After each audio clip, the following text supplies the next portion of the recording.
नमस्कार मंडळी, राम कोल्हापूरकरांचा नमस्कार। आता आपण निघालोय भक्तिमय वातावरणात दत्त जयंती सोहळा हसूर तुम्हालामध्ये, म्हणजेच दिगंबराचा जयघोष आणि सगळं गाव आणि देऊ भक्तिमय तो दिगंबरा श्रीपाद वल्लभ दिगंबराचा जयघोषात दत्त जयंतीनिमित्त हसूर तुम्हालामध्ये मोठ्या प्रमाणात कार्यक्रम झाला। हा कार्यक्रम बरोबर सायंकाळी 5च्या पुढेच झाला। म्हणजेच आज दत्त जयंती, त्यामुळे श्री दत्त महाराजांचा जन्म सोहळा अगदी उत्साहात हसूर तुम्हालामध्ये करण्यात आला।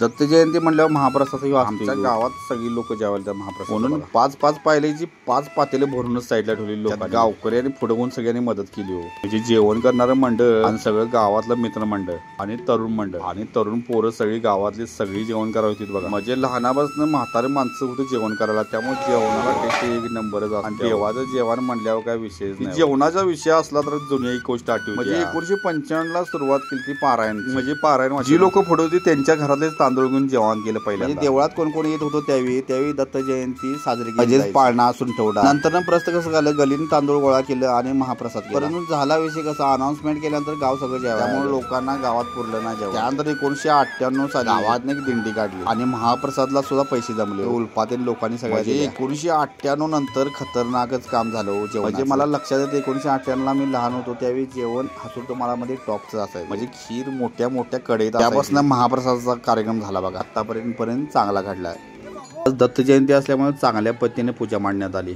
म्हणजे श्री दत्त संप्रदायाची परंपरा दाखवणारी विशेष पूजा होती आजची। आणि सायंकाळी बरोबर 5:55 जन्मकाळ सोहळा साजरा करण्यात आला। त्यात पाळण्यावर फुले उधळण्याची झुंबड उडाली व सगळ्यांची। फुलाने सजवलेला पाळणा जोजवत जन्मकाळ सोहळा साजरा करण्यात आला। यावेळी महिलांसह भाविकांची मोठी गर्दी झाली, म्हणजे हसूरमधील महिला आणि पुरुष पूर्ण हजर होते सगळे। नंतर सगळ्यांनी गुलाल लावण्यात आला आणि बायकांच्याकडनं पाळणा म्हणण्यात आला। त्यामुळे 5 वाजल्यापासून भाविकांची गर्दी पूर्ण मंदिरामध्ये झाली।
ना महिलांनी चांगल्या पद्धतीनेच म्हटला. त्यानंतर महत्वाचा कार्यक्रम म्हणजे पाळण्याला उधळण केल्यानंतर पाळणा म्हटल्यानंतर सुंटवडा, त्यानंतर भजन.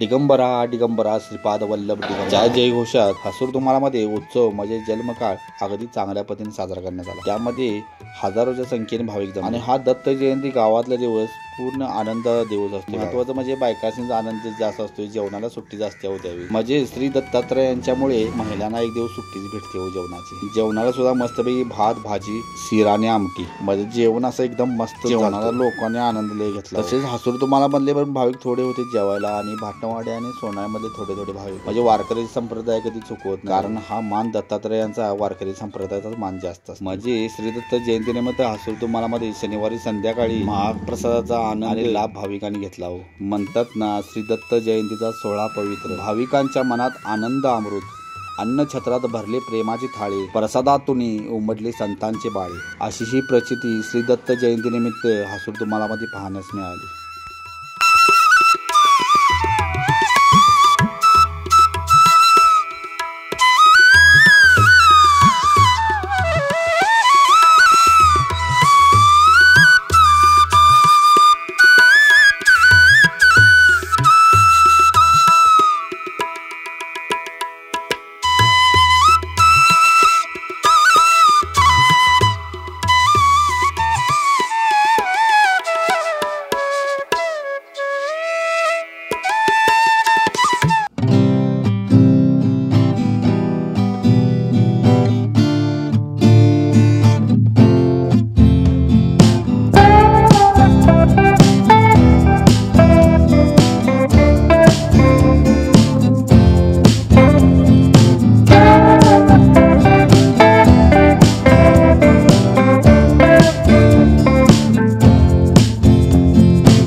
महत्वाचं म्हणजे महाप्रसाद झाल्यानंतर मी देवळात आलो. चालू होतं आणि बासरी अगदी मंदिराच्या प्रवेशद्वाराजवळच मला बासरीचा आवाज ही महाप्रसाद वाढत्याला मी थांबूनच डायरेक्ट आत देवळात मी डायरेक्ट जवळ गेलो तर आमचे मित्रच बासरी वाजवायला बसले होते हसूर तुम्हाला मधले. त्यांचे दैनंदिन प्रॅक्टिस सकाळी 4 ते 5 या 6च्या दरम्यान घराच्या शेजारी शेती आहे त्यामध्ये त्यांचे छोटे घरात येतं त्यांचं सकाळी प्रॅक्टिस. बरेच दिवस म्हणतो मी ऐकायला जायचं परंतु संधी मला भेटलीच नाही. खरं आज संधी भेटली. त्या पलीकडे आमचे विक्रम गुरुजी पण बसलेत बघा सुरपेटी वाजवत. दिवसभर जॉब करून संध्याकाळी भजनाला वेळ देत. विक्रम म्हणजेच आमचे मित्र विक्की.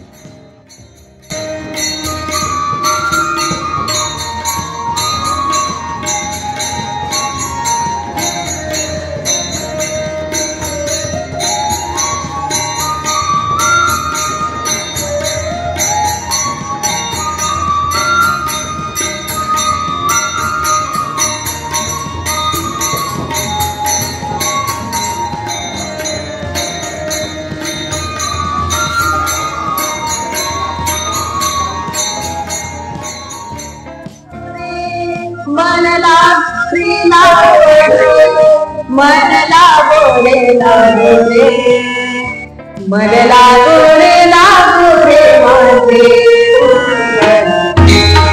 मन लागू रे माझे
श्री दत्त मंदिरमध्ये भजनाचा आणि बासरीचा कार्यक्रम अगदी चांगला होताच, परंतु मी जेवायचं असल्यामुळे डायरेक्ट जेवायला झालो. कारण जवळजवळ 10 वाजता आणि शेवटची पंगतच बसलेली, त्यामुळे अगोदर पोटपात्र करूया की म्हणालो. ही आमच्या कोल्हापूरमध्ये आणि हसूर दमालामध्ये अशी दत्त जयंती असते बघा. मस्तपैकी सकाळी पहाटे श्री दत्तात्रयांना सजविलेलं असतं फुलं आणि कापसाच्या माळाने. म्हणजे श्री दत्तात्रयांच्या मूर्तीकडे बघितल्या मन प्रसन्नच होते हो. मित्रांनो, व्हिडिओ कसा वाटला नक्की सांगा आणि शेअर आणि लाईक नक्की करा. आता वारकऱ्यांची जरा मुलाखत घ्या म्हणालो, ऐका की मग काय म्हणतात वारकरी. दत्त जयंती कधीपासून सुरुवात झाली? दत्त जयंती 1995ला आपल्या विठ्ठल मंदिरमध्ये ग्रंथाला जे लोक येत होते त्या लोकांनी आपापले घरातून थोडे थोडे तांदूळ आणून शिदा उल्पा असे वर्गणी काढून त्यांनी ते आपापल्यामध्ये चालू केले होते. आणि त्यानंतर त्यांच्या असं म्हणजे विचार आला त्यांचा की आपण बाबा एक दिंडी काढूया, एक 5 घरं मागायचे किंवा 5 गल्ल्या अशा मागायच्या. अशा दृष्टिकोनातून वारकरी संप्रदायाचे थोर म्हणजे एक वयस्कर असे अण्णा तात्या म्हणून जी व्यक्ती होती त्या व्यक्तीने ते चालू केलेलं होतं. आणि अंबाबाई मंदिर असेल किंवा विठ्ठल मंदिर असेल या ठिकाणी दोन्ही पण ठिकाणी अहोरात्र प्रत्येक दिवशी त्याला काय म्हणजे उन्हाळा पावसाळा असं काही नाही, दोन्ही ठिकाणी ग्रंथ चालू त्याने प्रथम केलेत. त्यानंतर दत्त जयंतीचा उत्सव चालू केला त्याने. पहिले 2 वर्षे तिथल्या म्हणजे ऐका येणाऱ्या लोकांच्या मधनं त्याने शिदा उल्पा गोळा करून दक्षिणा करून आपापल्यामध्ये त्याने ती दत्त जयंती साजरी केली. परंतु त्यांच्या असं लक्षात आलं की बाबा महाप्रसाद करूया म्हणून. त्यानंतर त्यांनी गावातून दिंडी काढली आणि दिंडीमध्ये काय भाविक भक्त स्वइच्छेने देतील ती दक्षिणा त्याने गोळा केली. आणि जो काही शिदा उल्पा जमला होता त्या शिदा उल्पातून त्यांनी प्रसाद केला. आणि त्यानंतर प्रसाद ते वाटप करत असताना त्यांच्या असं लक्षात आलं की हा शिदा उल्पा अपुरा पडतोय.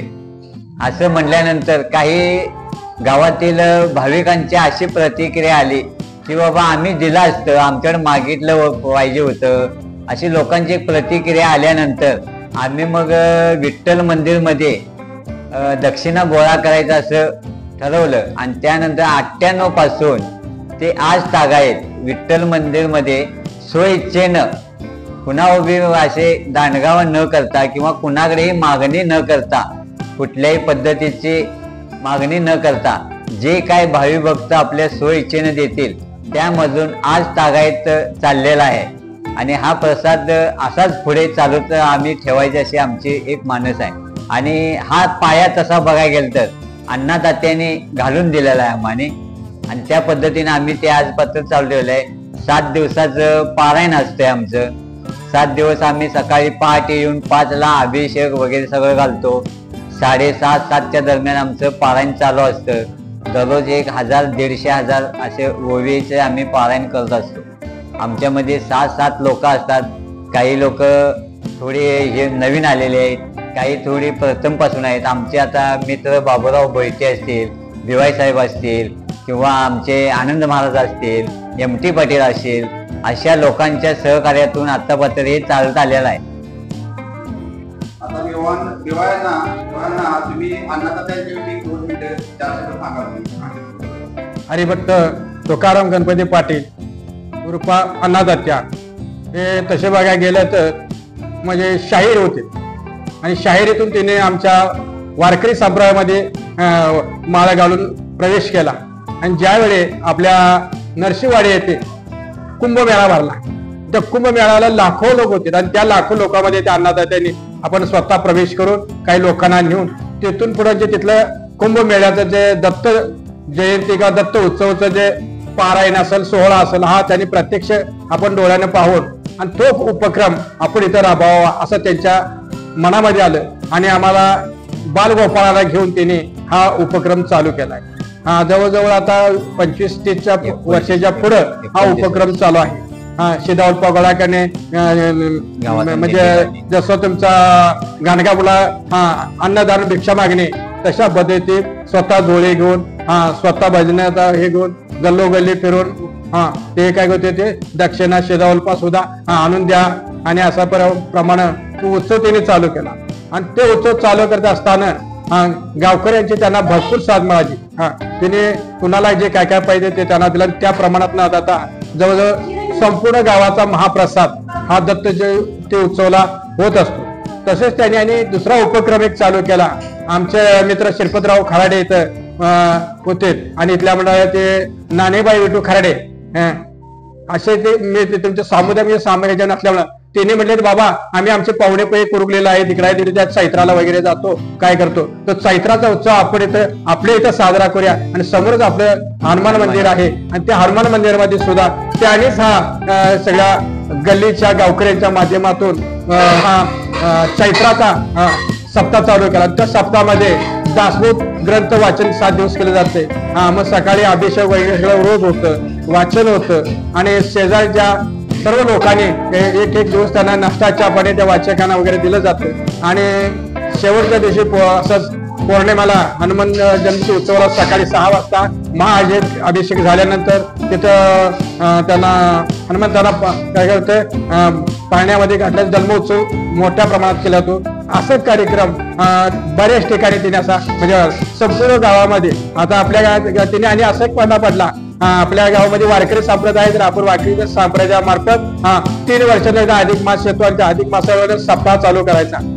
आणि 1997 साली ज्ञानेश्वर महाराजांचा शताब्दी सोहळ्याला आलेला होता. तो शताब्दी सोहळा आमच्या 4 गावाचा 4 गावच्या आसपासचे लोक येऊन लाखो लोक इथे जमले आणि त्या लाखो लोकांच्या मदतीनं तिथं 120 पारायण कार्यकर्ते बसलेले होते.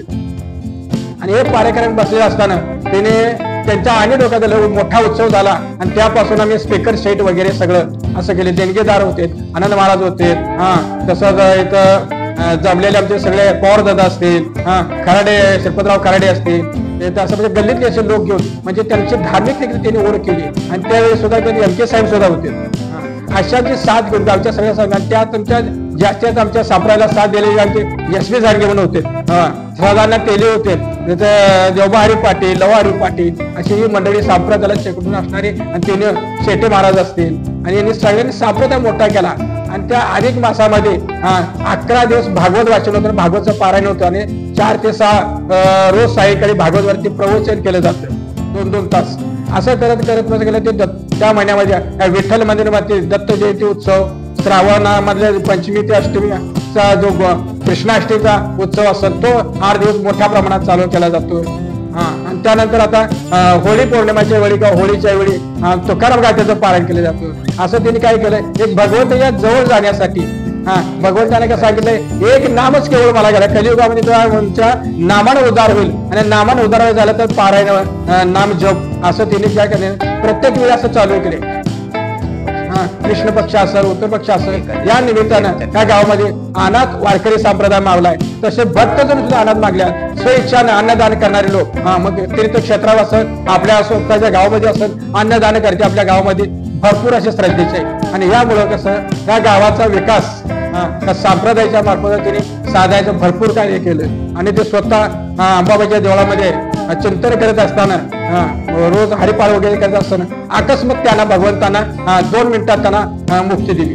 म्हणजे ते तिथंच नुसता देह कलंडला आणि ते स्वर्गवासी झाले. ते आम्हाला ह्या मनमत केला आणि त्यांची एक इच्छा होती, मुलांनी माझ्या सगळं आलासा बरं, आता मी जर मेलो तर विठ्ठल मध्ये म्हणजे मला खाली न्यायचं, भजनच मला न्याय पाहिजे, मला गरुडच करायला पाहिजे, असा त्यांचा एक अट्टास होता. आणि त्यांच्या निमित्तानं त्यांच्या कार्याला सुद्धा आम्ही काय केलं, गरुड पक्ष तयार केला. त्या गरुड पक्षामध्ये त्यांना आणलं, तिथं विठ्ठल म्हणजे दारात उतरलं, तिथं आरती वगैरे सगळी म्हटली आणि काय म्हणली तर तिने एक पंढरपूरहून जे गरुड खांब बघून आले तिथं आमच्या मंदिरमध्ये गरुड खांब तयार केला. आणि अशी तिने जी जी इच्छा उत्पन्न करावी ह्या विठ्ठल मंदिरमध्ये जमखाने असेल किंवा हातराचं साहित्य असेल, भजनाचं साहित्य असेल करणाऱ्या त्यांचा हिरेरीनं बाग एका आमच्या त्यांचा मित्र एक लोखंडे म्हणून आता आमच्या इथला होता.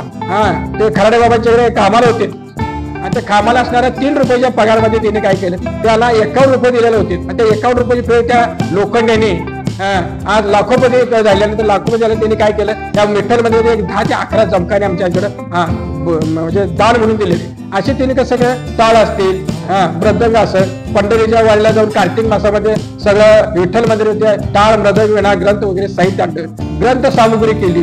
कुठल्या ग्रंथात त्याचा तुटवडा नाही, कोणी यावं अभ्यास करावं आणि आणि त्यांच्या उत्पत्तीपासून आम्ही किती 4-5 लोक आनंद महाराज असतील, आनंद महाराजांच्या दर्शनाखाली त्यांच्या दर्शनाखाली आम्ही आज काय झालं हा वटवृक्ष उभा केला आहे असं त्यांना काय मला हरकत नाही, कारण ते गेले तर त्यांच्या स्मृती मागे राहिल्या.